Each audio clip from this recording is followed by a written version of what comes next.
भारती।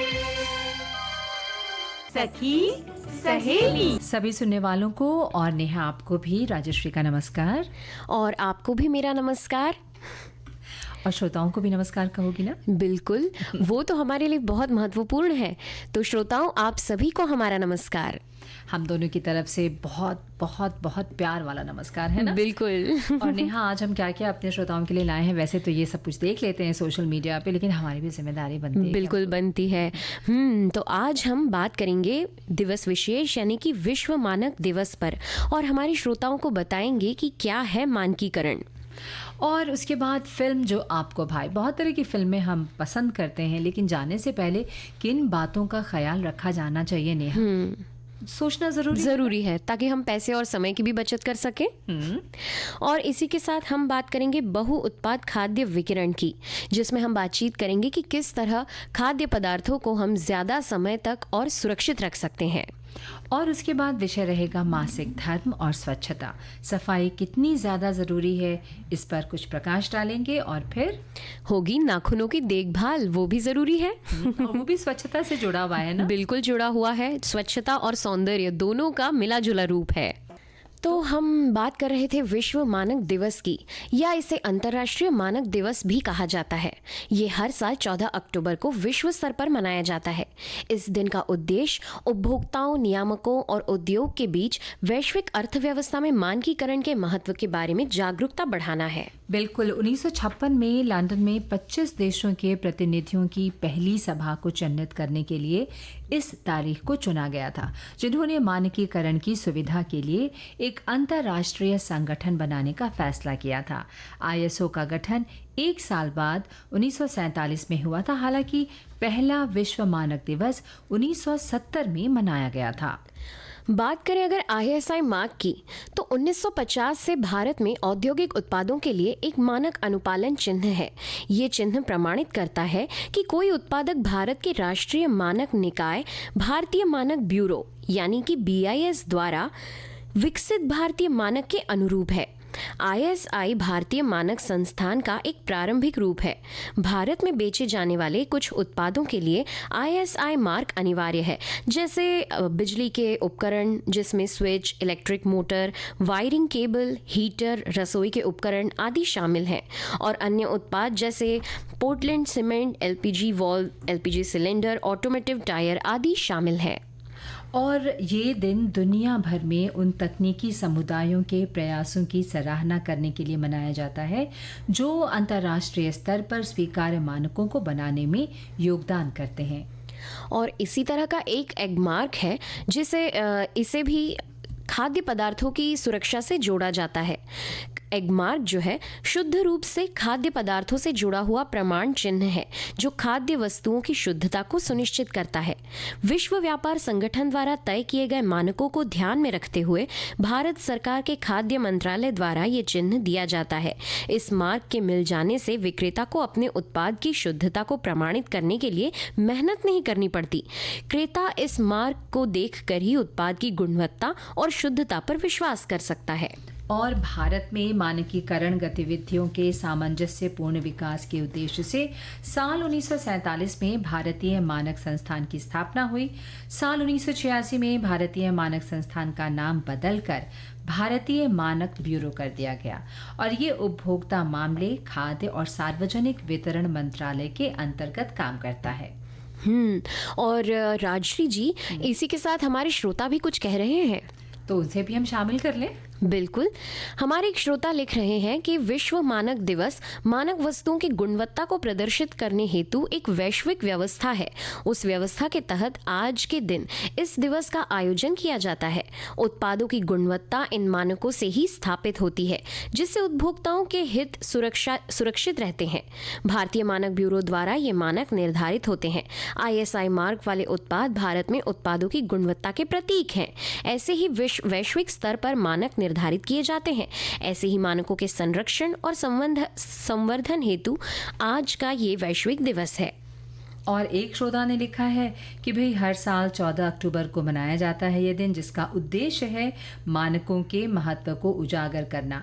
ये दिन मानक बनाने वाली संस्थाओं जैसे कि ISO और अन्य राष्ट्रीय और अंतर्राष्ट्रीय संस्थाओं के योगदान को मान्यता देता है।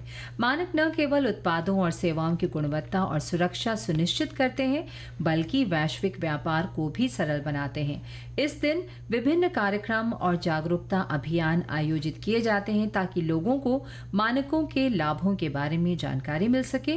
और विश्व मानक दिवस का उद्देश्य मानक निर्माण के प्रति जागरूकता बढ़ाना और उनके महत्व को समझाना है। बिल्कुल, तो ये जो कुछ बातें हैं ये बहुत महत्व रखती हैं, नहीं? बिल्कुल महत्व रखती हैं, बहुत ज़रूरी है हम सबको जानना इसके बारे में। और उद्देश्य के बारे में और भी कुछ बता रही हैं ना आप? असल में ये जो विश्व मानक दिवस है, इसे मनाने का कुछ उद्देश्य है, और वो उद्देश्य कुछ ऐसा है कि मानकीकरण के महत्व को बढ़ाना, ताकि लोगों को ये पता चले कि मानकीकृत जो वस्तुएं हैं वो असल में उनके एक स्टैंडर्ड मेंटेन किया जाता है और वो अच्छी और सुरक्षित वस्तुएं हैं। इसी तरह उत्पादों और सेवाओं की गुणवत्ता में सुधार करना। जब कोई स्टैंडर्ड्स जब डिसाइड किए जाते हैं तो जाहिर सी बात है कि हम अगर कोई उत्पाद तैयार कर रहे हैं तो हम उन्हें उन स्टैंडर्ड्स से मिलाना चाहेंगे ताकि हमारा उत्पाद भी उतना ही बिक सके। इसी तरह वैश्विक व्यापार और आर्थिक विकास को बढ़ावा देना और उपभोक्ताओं के अधिकारों की रक्षा करना इसका उद्देश्य है। बिल्कुल। और एक श्रोता ने लिखा है कि ये दिन उन हजारों विशेषज्ञों के प्रयासों का सम्मान करता है जो American society of mechanical engineers और अंतर्राष्ट्रीय इलेक्ट्रॉनिकल कमीशन, इसके अलावा अंतर्राष्ट्रीयकरण के लिए अंतर्राष्ट्रीय संगठन विच इज ISO, अंतर्राष्ट्रीय दूरसंचार जैसे मानक विकास संगठनों के भीतर स्वैच्छिक मानकों को विकसित करते हैं। Union, ITU, electrical and electronics engineer संस्थान IEE और इंटरनेट इंजीनियरिंग टास्क फोर्स विश्व मानकों का उद्देश्य वैश्विक अर्थव्यवस्था के मानकीकरण के महत्व के रूप में नियामकों, उद्योग और उपभोक्ताओं के बीच जागरूकता बढ़ाने के लिए है। और इसके अलावा आप ये भी लिखते हैं कि 1946 में जब 25 देशों के प्रतिनिधियों ने पहली बार लंदन में इकट्ठा किया और मानकीकरण को सुविधाजनक बनाने पर केंद्रीय एक अंतर्राष्ट्रीय संगठन बनाने का फैसला किया। हालांकि एक साल बाद ISO का गठन हुआ था और ये 1970 तक नहीं था कि पहला विश्व मानक दिवस मनाया गया था।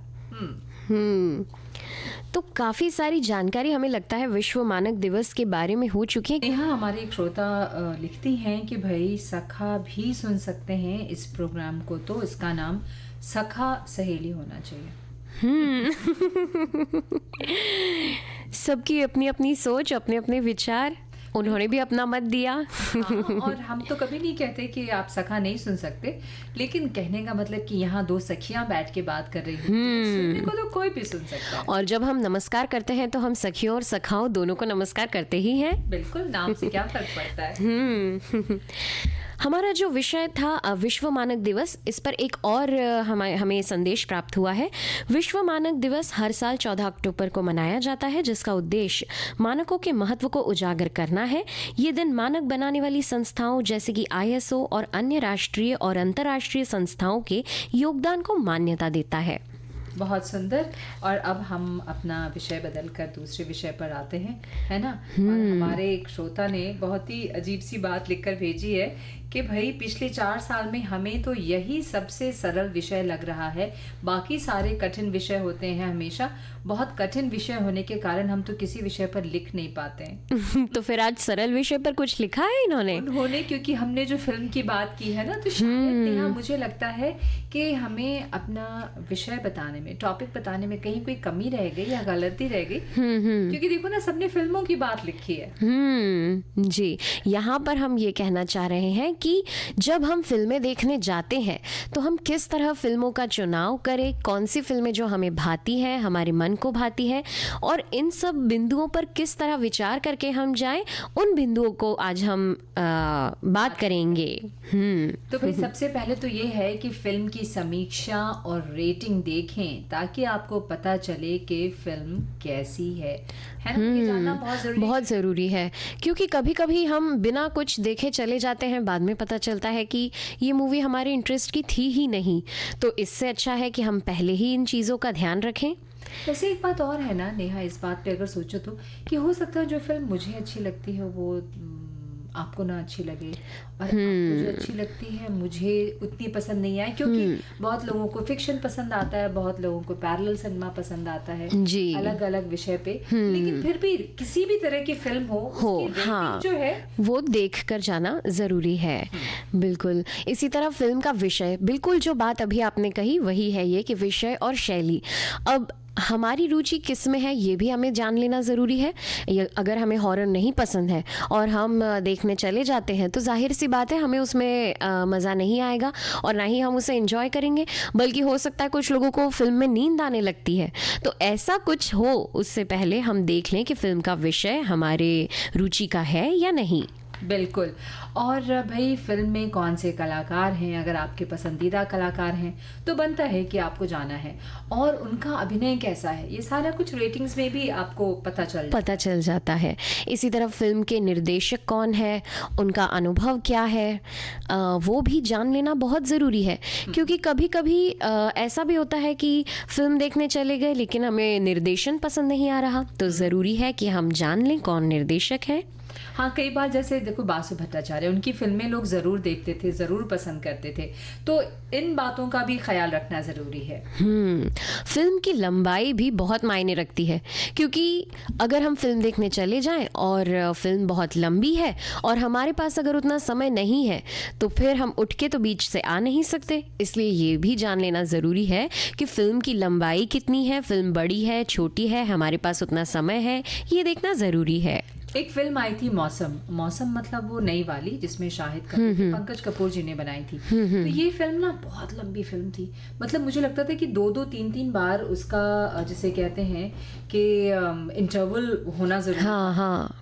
बैठे बैठे जैसे इंसान थक जाता है। वही। और इसी तरह फिल्म का जो बजट है वो बजट भी उपयुक्त होना चाहिए। हमें अगर फिल्म का बजट मेंटेन करना है तो हम ये भी कर सकते हैं कि हम मॉर्निंग शो देखने जाएं, क्योंकि मॉर्निंग शो थोड़े सस्ते होते हैं नाइट शो के बजाय। और इसी तरह अगर हमारे पास समय है तो वीकेंड पर ना जाकर, शनिवार रविवार छुट्टी के दिन ना जाकर, हम अपने ऑफिस डेज में ऑफिस होने के बाद जैसा समय मिले अगर वैसे जाते हैं तो हमारी जेब भी हल्की होने से बच जाएगी और मनोरंजन भी हो जाएगा। बिल्कुल। वीकेंड्स के दिन ना टिकट्स बहुत महंगे, बहुत ही ज्यादा। मतलब शायद सब लोगों को वक्त होता है, सब जाने की तैयारी में होते हैं, इसलिए होता है ऐसे ही कुछ होता होगा। इसी के अलावा कभी आपने देखा होगा वहाँ का खाना बड़ा महंगा मिलता है, यानी जितने का टिकट मिल रहा होगा लगभग उससे भी ज्यादा ही हो जाता है कि खाना उससे भी महंगा। और ये बड़ी परेशानी, एक तो वो पॉपकॉर्न की खुशबू बड़ा परेशान करती है, समोसे की खुशबू परेशान करती है, कैसे कंट्रोल किया जाए, है ना। तो इसका मतलब अगर घर से भरपेट खाना खा के जाएंगे तो वहाँ मन नहीं करेगा, हो सकता शायद ना करे। अब हम जैसे फूडी लोगों की अगर बात करें, मैं अपनी बात करूं तो पेट भरा हो तब भी ये हो सकता है, लेकिन चांसेस कम हो जाते हैं। तो अगर हम घर से पेट भर खाना खा के जाएंगे तो वहाँ हमारी जेब हल्की होने से बच जाएगी। बिल्कुल। और फिल्म के गीत और संगीत भी आपको पसंद होने चाहिए, क्योंकि गीत तो पहले ही रिलीज हो जाते हैं, है ना। तो अगर आपको संगीत का भी शौक है, संगीत का ये है, तो भाई आप जब जैसे ही फिल्मों के जो सॉन्ग्स हैं वो रिलीज होते हैं तो आप सुनिए, और अगर आपको अच्छा लगता है तभी आप जाएं, नहीं तो फिर वहां से आने के बाद कहेंगे यार संगीत तक अच्छा नहीं था, नहीं थे। बिल्कुल। बहुत ही प्यारा। और बहुत सारे संदेश आ गए। एक श्रोता हमारे लिखते हैं कि किसी एक फिल्म का नाम लेना तो मुश्किल है, बहुत सी फिल्में हैं जो मन को भाती हैं और बार बार देखने का मन करता है, जैसे दोस्ती, आनंद, मदर इंडिया, प्रेम रोग। इन कुछ फिल्मों के नाम इन्होंने लिए हैं और जाहिर सी बात है कि ये इन्हें जब पसंद आ गई होंगी तभी ये इनके नाम लिखकर हमें भेज रहे हैं। इसी के अलावा एक श्रोता लिख रहे हैं कि दिल को भाने वाली फिल्में तो इतनी हैं जिसे लिखते लिखते ही मैं थक जाऊं। वैसे यहाँ कुछ फिल्मों के नाम बता रही हूँ। इन्होंने भी लिखा है आनंद, पड़ोसन, मदर इंडिया, यादें, अभिमान, एक दूजे के लिए और भी कई सारी फिल्में। लेकिन नेहा, हमने जो अपने श्रोताओं को कही थी बात वो ये कि किन बातों का ख्याल रखा जाना चाहिए जब आप तय करते हैं कि आज आपको सिनेमा हॉल जाना है ना। एक बार फिर आप सबका स्वागत है कार्यक्रम सखी सहेली में। मैं हूँ राजश्री और नेहा। तो एक श्रोता हमारे लिख रहे हैं कि मुझे तो सबसे पहले मधुर कर्ण प्रिय गानों वाली पारिवारिक और देशभक्तिपूर्ण फिल्में ही पसंद आती रही हैं। मैंने कभी कोई मारधाड़ वाली जासूसी थ्रिलर फिल्म नहीं देखी। बचपन से ही साफ सुथरी अनगिनत फिल्में जो मैंने अपने मामा जी, मम्मी पापा और सहेलियों के साथ सिनेमा हॉल में देखी है। मदर इंडिया, बंदिनी, मुगले आजम, नया दौर, घराना, अनेकों फिल्में हैं। और ऐसे ही हमारे और भी श्रोताओं ने ना अब उन फिल्मों का जिक्र किया है जो उन्होंने बचपन में देखी, जो उन्हें बहुत अच्छी लगी, और आज उसका जिक्र उन्होंने इस कार्यक्रम में किया है। लेकिन नेहा, हम अपने श्रोताओं को ये बताना चाहेंगे कि भाई फिल्म की सेंसर सर्टिफिकेट ज़रूर देखें, ताकि आपको पता चले कि अगर आप परिवार के साथ जा रहे हैं तो फिल्म कौन सी उम्र के लोगों के लिए उपयुक्त है। ये जान लेना बेहद ज़रूरी है। हमारे साथ एक घटना हो चुकी है ऐसी। बताओ ना। हम एक बार हॉरर फिल्म देखने गए थे और मेरी बहन 18 से कम उम्र की थी। अब हम वहाँ पहुँच गए, टिकट लिए, फिर बाद में पता चला कि उसका टिकट नहीं ले सकते क्योंकि वो 18 से कम उम्र की है, तो उसके लिए वो उपयुक्त नहीं है।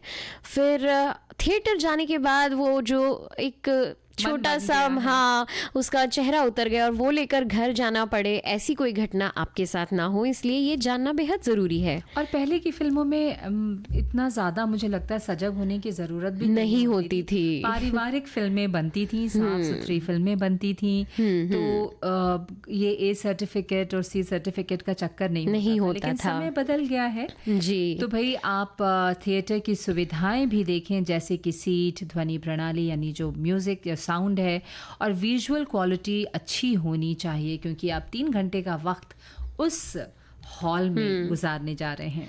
और इसी के साथ एक श्रोता लिख रहे हैं कि हम अपने विभिन्न अवस्था परक रुचियों के अधीन ही जीवन यापन करते रहते हैं। फलस्वरूप हमारे पसंद में भी बदलाव आया करते हैं और फिर फिल्मों के भाने का विषय भी परिवर्तित होता रहता है। फिर ऐसे ही बदलाव के परिणाम स्वरूप एक दिन ऐसा भी आता है कि फिल्म देखने की इच्छा ही धीरे धीरे कम हो जाती है। वैसे अपने दौर की सभी फिल्में ही मनोरंजन करती हैं। 3 से अधिक घंटे की फिल्में भी देखी गई हैं, जिसमें 2-2 इंटरवल हुआ करते थे। फिर कम समय की फिल्म भी बनाई गई। इसमें आनंद और मिली का क्या ही कहना। लेकिन अब तो और भी ज़्यादा कम समय की फिल्में बन रही हैं। हाँ, लेकिन इसीलिए तो लोग OTT पे और घर में थिएटर में, मतलब अपने टीवी पे देख लेते हैं। लेकिन जो सिनेमा हॉल में फिल्में आती हैं वो ज़्यादातर 2-2.5 घंटे की ही फिल्म होती है। और भी एक बात का ख्याल आपको रखना है भाई, फिल्म देखने का समय और तारीख दोनों आप देखें, वो भी आपके लिए बहुत उपयुक्त होगा। कौन सा टाइम आपको सूट करता है उसमें भी नेहा पता है, अगर आप बहुत फर्स्ट शो देखते हैं अगर 10 बजे वाली, तो आपको पता है उसमें भी टिकट जो है वो बहुत महंगा नहीं होता है ना, भीड़ भी कम होती है। सुबह 10 बजे कौन हॉल पहुंचेगा? जिसको फिल्में पसंद है वही व्यक्ति सुबह 10 बजे हॉल पे पहुंच सकता है।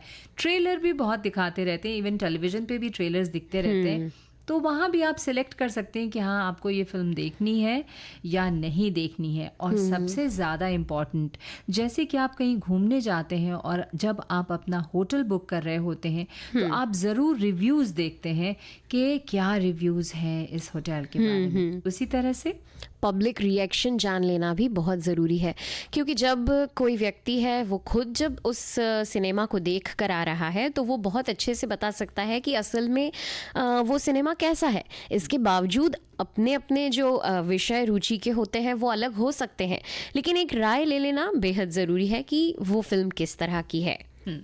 और एक श्रोता ने लिखा है, जैसे पिया मन भाई वैसी ही फिल्म जो मन भाई। दरअसल किसी फिल्म को पसंद करने का कुछ कारण होता है और हर फिल्म हर व्यक्ति को पसंद भी नहीं आती। जैसे मुझे पुरानी फिल्में पसंद हैं जिनके गीत अच्छे थे, कहानियाँ अच्छी होती थी, पारिवारिक फिल्में थी, पूरी फिल्म परिवार को बांध कर रखती थी। और आजकल की फिल्में परिवार के साथ देखने लायक नहीं है। यही तो हम आपको बता रहे हैं, है ना। समझिए कि यही हमारा आज का विषय, इशारा यही है, किन बातों पे विशेष ध्यान दिया जाए। एक श्रोता लिख रहे हैं कि शोले ये फिल्म 1975 में रिलीज हुई थी। ये फिल्म मुझे इतनी अच्छी लगती है कि मैंने एक साल में 25 बार देखी थी। इस फिल्म की खासियत ये है कि पूरा मनोरंजन करती है और ये रोज़मर्रा की ज़िंदगी से अलग है, तो हमें पारिवारिक फिल्में अच्छी लगती हैं। और अभी जस्ट हमारे एक श्रोता लिखते हैं कि राष्ट्रीय दीदी नेहा बहन नमस्कार, आपने सही बोला है, कभी भी मूवी देखने जाओ तो घर से ही भरपेट भोजन करके जाना चाहिए, वरना कैसी भी अच्छी मूवी हो हमें खाली पेट देखेंगे तो अच्छी नहीं लगेगी, पेट भरा होगा तो कितनी भी बेकार मूवी होगी अच्छी लगेगी, लेकिन बेकार मूवी आप ना जाएं, इसीलिए तो हम आगाह कर रहे हैं। और अब हम बात करने जा रहे हैं बहु उत्पाद खाद्य विकिरण के बारे में, है ना भाई। ये इससे संबंधी जो चिंताएं हैं वो लगातार बढ़ रही हैं, इसलिए अभिनव संरक्षण विधियां आवश्यक होती जा रही हैं। खाद्य विकिरण का एक अग्रणी तकनीक है जिसका उपयोग खाद्य सुरक्षा को बढ़ाने और शेल्फ लाइफ को बढ़ाने के लिए किया जाता है, और ये विधि खाद्य पदार्थों में हानिकारक बैक्टीरिया, परजीवी और कीटों को मारने के लिए नियंत्रित विकिरण का उपयोग करती है। भारत में बहुउत्पाद खाद्य विकिरण प्रभावी खाद्य संरक्षण के लिए एक महत्वपूर्ण समाधान के रूप में उभर रहा है। विकिरणित खाद्य संरक्षण में भोजन में हानिकारक सूक्ष्म जीवों और कीटों को मारने के लिए विकिरण का उपयोग किया जाता है। इससे इसकी सुरक्षा बढ़ जाती है और शेल्फ लाइफ भी बढ़ जाती है। और विकिरण द्वारा खाद्य संरक्षण में खाद्य पदार्थों में मौजूद बैक्टीरिया और कीटों को मारने के लिए विकिरण का उपयोग किया जाता है। इस प्रक्रिया में खाद्य सुरक्षा सुनिश्चित करने के लिए गामा किरणों, एक्सरे या इलेक्ट्रॉन किरणों का उपयोग किया जाता है। और भारत में खाद्य विकिरण अधिक लोकप्रिय हो रहा है और इसे अधिक अपनाया जा रहा है तथा इसके लिए सहायक नियम बनाए जा रहे हैं। ये उद्योग बढ़ रहा है जो प्रौद्योगिकी की प्रभावशीलता को दर्शाता है। बहुउत्पाद खाद्य विकिरण से विभिन्न खाद्य प्रकारों का एक साथ उपचार किया जा सकता है और ये तरीका कारगर है और इसने भारत में खाद्य सुरक्षा और शेल्फ लाइफ पर सकारात्मक प्रभाव डाला है। खाद्य विकिरण तकनीक को स्वीकृति भी मिल रही है। विभिन्न खाद्य क्षेत्र में सुरक्षा में सुधार और शेल्फ लाइफ बढ़ाने के लिए इस पद्धति को अपना रहे हैं। सुरक्षित खाद्य उत्पादों की बढ़ती मांग को पूरा करने के लिए भारतीय सरकार और खाद्य उद्योग इस तकनीक में निवेश कर रहे हैं। और हम आपको ये भी बता दें कि विकिरण द्वारा खाद्य संरक्षण से शेल्फ लाइफ तो बढ़ ही जाती है, विकिरण सूक्ष्म जीवों और कीटों को मारकर भोजन को सुरक्षित रखता है जो भोजन को खराब करते हैं, और ये प्रक्रिया हानिकारक बैक्टीरिया के विकास को रोकने में भी मदद करती है। नतीजा, विकिरणीय भोजन लंबे समय तक सुरक्षित और ताज़ा रह सकता है। डिब्बाबंदी, फ्रीजिंग और सुखाने के विपरीत विकिरण में तापमान परिवर्तन का उपयोग नहीं किया जाता है। इसके बजाय ये रोगाणुओं को सीधे लक्षित करने के लिए विकिरण का उपयोग करता है। और ये विधि अक्सर भोजन के बाद बनावट और पोषण को कुछ पारंपरिक तरीकों से बेहतर बनाए रखती है। विकिरण का आमतौर पर भोजन के स्वाद और बनावट पर न्यूनतम प्रभाव पड़ता है और कुछ अन्य तकनीकों की तुलना में पोषण मूल्य को बेहतर बनाए रखने में मदद करता है। और एक श्रोता हमारे लिख रहे हैं कि खाद्य विकिरण खाद्य संरक्षण की गैर तापीय ऊर्जा कुशल गैर रासायनिक और भौतिक विधि है जिसमें खाद्य पदार्थ को विभिन्न आयनकारी और गैर आयनकारी विकिरणों के संपर्क में लाया जाता है। इसका उपयोग किसी उत्पाद के पोषक मापदंडों को प्रतिकूल रूप से प्रभावित किए बिना उसकी शेल्फ लाइफ को बढ़ाने के लिए किया जाता है। हंसना और हंसाना दोनों बहुत ज़रूरी होता है, रिश्तों में भी, दोस्ती में भी और यहाँ कार्यक्रम में भी। बिल्कुल ज़रूरी है। और ज़रूरी और क्या है? बेहद ज़रूरी है कि हम अपने स्वास्थ्य का भी ख्याल रखें और स्वच्छता का भी ध्यान रखें। बिल्कुल। इसी में हम बात करेंगे कुछ महत्वपूर्ण बातें हैं जो मासिक धर्म के दौरान स्वच्छता बनाए रखने में सहायक होती हैं। जैसे कि अगर आप कपड़े का इस्तेमाल कर रहे हैं तो साफ सुथरे कपड़े का उपयोग करें और उपयोग किए गए कपड़े को अच्छे से धोकर धूप में सुखाएं और उसके बाद ही उसे दोबारा इस्तेमाल करें। बिल्कुल। और सैनिटरी नैपकिन का इस्तेमाल करते हैं तो ये ध्यान रखें कि इन्हें धोएं नहीं बल्कि पुराने अखबार में लपेटकर एक अलग कूड़ेदान में डालें और भाई इसे बाकी कूड़े के साथ बिल्कुल भी मिक्स ना होने दें। ये बेहद ज़रूरी है। ये गलती अक्सर लोग करते हैं जिसका ध्यान रखा जाना बहुत ज़रूरी है। हमें इन बातों का ध्यान रखना है कि किस तरह हम कूड़ा करकट कम से कम होने दें, वेस्ट कम होने दें। तो इसका एक नया समाधान अभी बाज़ार में आ गया है जिसे मेंस्ट्रुअल कप कहा जाता है। तो इनका इस्तेमाल करना सीखें। ये रीयूजेबल होते हैं। इन्हें एक बार उपयोग करने के बाद धोकर सुखा सुखाकर फिर से उपयोग में लाया जा सकता है। इससे कचरा भी कम होता है और ये महीनों चलते हैं, इसलिए आपको हर महीने का आपका खर्चा भी बच जाता है और आपके लिए एक समाधान भी आपको मिल जाता है। बिल्कुल। और नेहा, जैसा हमने कहा कि सैनिटरी नैपकिन को इस्तेमाल करते समय जब आप कर लेते हैं तो पुराने अखबार में उसे लपेट दें, क्योंकि सैनिटरी नैपकिन के इस्तेमाल से हर महीने ढेर सारा कूड़ा जमा होता है और ख़र्च भी होता है। ऐसे में मेंस्ट्रुअल कप जो है वो एक अच्छा और बहुत ही सस्ता जो है एक आय है। बिल्कुल। इसी के साथ खुद की स्वच्छता रखने के लिए रोज़ स्नान करें, अपने शरीर को साफ रखें और अपने हाथों को नियमित रूप से धोएं। अपने आसपास के वातावरण को साफ और स्वच्छ रखें। और हमने क्या मेंस्ट्रुअल कप को कैसे इस्तेमाल करें इसके बारे में बताया। चूँकि ये जो कप होते हैं ये रबर प्लास्टिक ऐसा मिक्स मटेरियल होता है जिसे आपको अपने अंदर इंसर्ट करना होता है। इसे एक बार इस्तेमाल के बाद कप को खाली करके फिर से उपयोग में लाया जा सकता है।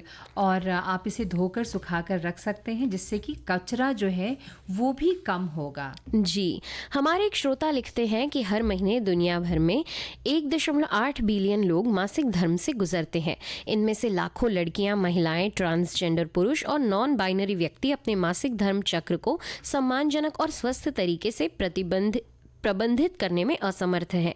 मासिक धर्म की शुरुआत का मतलब है किशोरों के जीवन में एक नया चरण और नई कमजोरियां।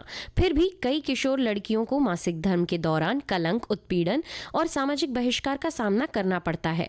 ट्रांसजेंडर पुरुषों और गैर बाइनरी व्यक्तियों को भी अपनी लिंग पहचान के कारण भेदभाव का सामना करना पड़ता है, जिससे उन्हें उन सामग्रियों और सुविधाओं तक पहुंच से वंचित होना पड़ता है जिसकी उन्हें ज़रूरत होती है। बिल्कुल। और एक श्रोता ने लिखा है कि भाई आज सबसे चुनौतीपूर्ण मुद्दों में से ये एक है। महिला का मासिक धर्म स्वास्थ्य, उसकी भलाई और उसके परिवार और समुदाय के कल्याण के लिए भी ज़रूरी है, लेकिन कई बार विशेष रूप से विकासशील दुनिया में मानसिकता, रीति रिवाज और ये जो धर्म को आज भी भारतीय समाज में एक टैबू माना जाता है। माताएं अपनी बेटियों के साथ इस विषय पर बात करने से हिचकती हैं और उनमें से कई में युवावस्था और मासिक धर्म पर वैज्ञानिक ज्ञान की कमी होती है। इस वर्जना को यानी जो टैबू है उसको भारतीय समाज में अभी भी प्रासंगिक होने के मुख्य कारण निरक्षरता की उच्च दर, विशेष रूप से लड़कियों में गरीबी और मासिक धर्म, स्वास्थ्य और स्वच्छता के बारे में जागरूकता की कमी है।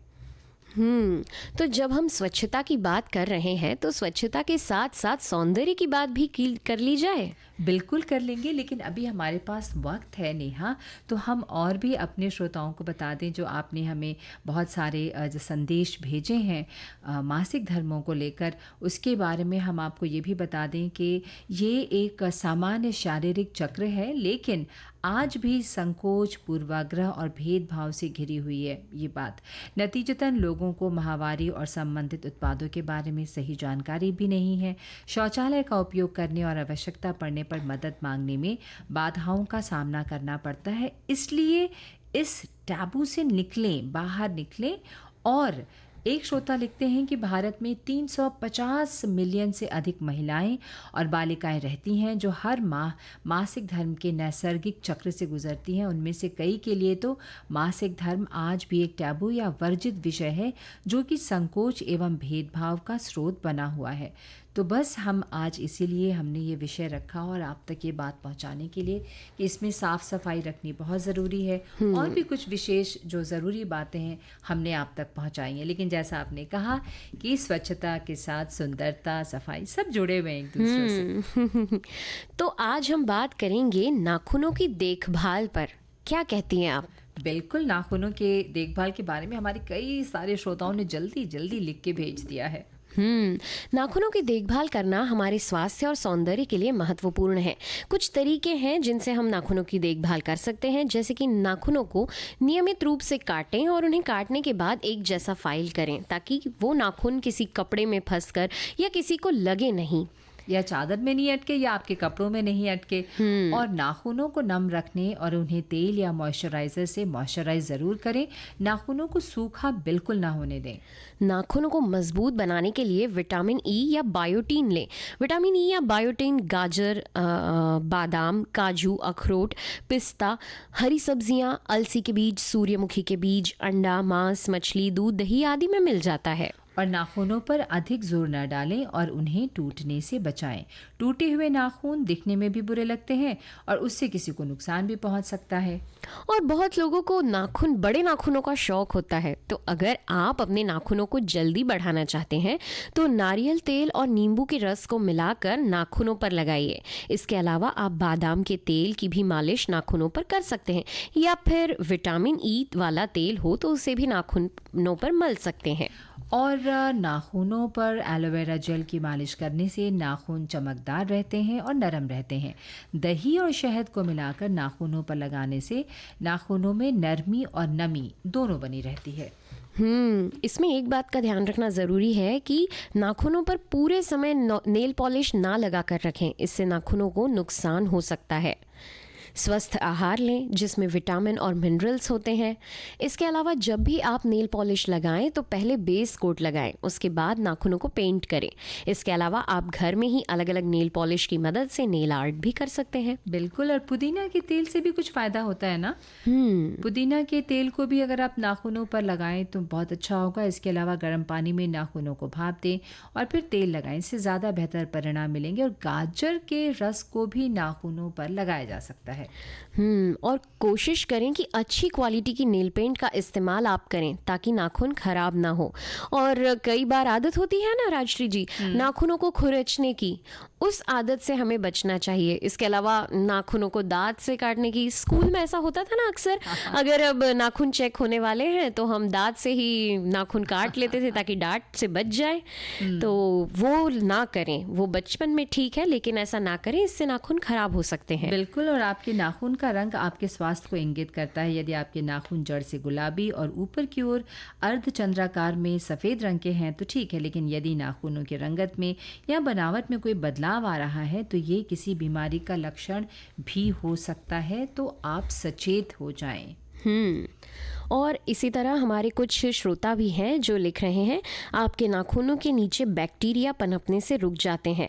पानी के साथ बार बार या लंबे समय तक संपर्क में रहने से नाखून फट सकते हैं। बर्तन धोते समय, सफाई करते समय या कठोर रसायनों का उपयोग करते समय सूती रबर के दस्ताने पहने। इसी के साथ एक श्रोता हमारे लिख रहे हैं कि अपने नाखूनों को तेल से मॉइस्चराइज करें ताकि वे लचीले और मजबूत बने रहें। आपके शरीर के दूसरे हिस्सों की तरह आपके नाखूनों को भी हाइड्रेट रखने से उन्हें फ़ायदा हो सकता है। सोने के लिए जाने से पहले अपने नेल बेड और क्यूटिकल्स पर बादाम या एवोकाडो तेल को लगाने की कोशिश करें ताकि उन्हें सूखा, कमज़ोर या परतदार होने से बचाया जा सके। क्या बात है। और एक श्रोता ने लिखा है, आपके नाखूनों के नीचे बैक्टीरिया पनपने से रुक जाते हैं, है ना, पानी के साथ बार बार या लंबे समय तक संपर्क में रहने से नाखून फट सकते हैं। और एक श्रोता लिखते हैं कि बिना कटे और टेढ़े मेढ़े नाखून सामने वाले व्यक्ति पर बुरा प्रभाव डालते हैं, इसलिए अपने नाखूनों को समय समय पर काटें और उन्हें सही आकार दें। एक मजेदार बात बताऊं, किस्सा बताऊं? बताओ ना। हम जब छोटे होते थे तो हमारी ये सोच होती थी कि नाखून बड़े होने चाहिए ताकि जब किसी सहेली से झगड़ा हो अरे राम, है ना, वो वेपन की तरह इस्तेमाल। बिल्कुल, क्योंकि उस समय हमारे पास वेपन तो होते नहीं थे, तो फिर अब यही हमारे नाखून ही हमारे हथियार। बिल्कुल बिल्कुल। लेकिन बड़े होते होते ये सब धारणाएं खत्म हो गई, क्योंकि ये नुकसानदायक हो सकता है, हमारे स्वास्थ्य के लिए भी ठीक नहीं है और सामने वाले व्यक्ति के स्वास्थ्य के लिए भी ठीक नहीं है। अपने नाखूनों को कमज़ोर होने से रोकने के लिए उन्हें एक संगत दिशा में फाइल करें। नाखूनों को आगे और पीछे फाइल करना समय के साथ उन्हें गंभीर रूप से नुकसान पहुंचाता है। अपने नाखूनों की देखभाल के टूल्स को हर महीने 70% या अधिक स्ट्रॉन्ग आइसोप्रोपिल अल्कोहल में डिसइंफेक्ट करें। नाखून के लचीलेपन को बनाए रखने और नाखूनों को डिवाइड होने से बचाने के लिए अपने नाखूनों को ट्रिम करने के बाद मॉइस्चराइज करें, ऐसा हमारे एक श्रोता ने सभी को सुझाव दिया है। बिल्कुल। और बहुत सारे श्रोताओं ने मॉइस्चराइज़र की बात की है कि नाखूनों को मॉइस्चराइज करना बहुत ज़रूरी होता है। मुझे लगता है कि पानी भी खूब पिएं। पानी कम पीने से भी नाखून जो हैं वो कमज़ोर होने लगते हैं थोड़ा सा। और मॉइस्चराइज़र ज़रूर लगाएं, उसको साफ़ रखें। जैसा भी हमने बात की कि भाई सफाई बहुत ज़रूरी है। तो नाखूनों में भी गंदे, अगर आप नाखून बड़े रखने का शौक़ है आपको तो आप ज़रूर रखें, लेकिन समय समय पे काटे भी, लेकिन उसकी साफ़ सफाई करते रहें, क्योंकि नाखूनों में गंदगी जो है वो फंस जाती है। कई बार धूल धक्कड़ सब कुछ, सारा दिन आप हाथ से ही तो इस्तेमाल करते हैं, जी। काम करते हैं। और खाना बनाने या फिर जाने अनजाने में हम कभी उंगली मुंह में यदि डाल लेते हैं तो ऐसे में संक्रमण का शिकार होने के चांसेस बढ़ जाते हैं। बिल्कुल। हमारे एक श्रोता लिख रहे हैं, नाखूनों को साफ रखने का सबसे अच्छा तरीका है कि आप समय समय पर अपने हाथों को धोते रहे। इससे न केवल उनमें पनपने वाले बैक्टीरिया से मुक्ति मिलेगी बल्कि आपके नाखून हमेशा साफ और ताज़े दिखेंगे। बेहतर परिणाम के लिए गुनगुने पानी का इस्तेमाल करें, पर ध्यान रहे बहुत ठंडा और बहुत गर्म पानी आपकी त्वचा को नुकसान पहुंचा सकता है। बिल्कुल। तो अब हमारे जो कार्यक्रम का समय है ना नेहा, पीछे मुड़ के देखो, मैं तो सामने देख सकती हूँ कि अब जाने का है। तो हम अपनी सखा और सहेलियों से है ना इजाजत ले लेना चाहिए। कुछ कहना चाहती हो? बिल्कुल। हम अपने श्रोताओं को बता दें कि आज के कार्यक्रम की प्रस्तुतकर्ता है अनुश्री पाठक जी, और अब इसी के साथ दीजिए अपनी सखी नेहा और राजश्री त्रिवेदी को नमस्कार। विविध भारती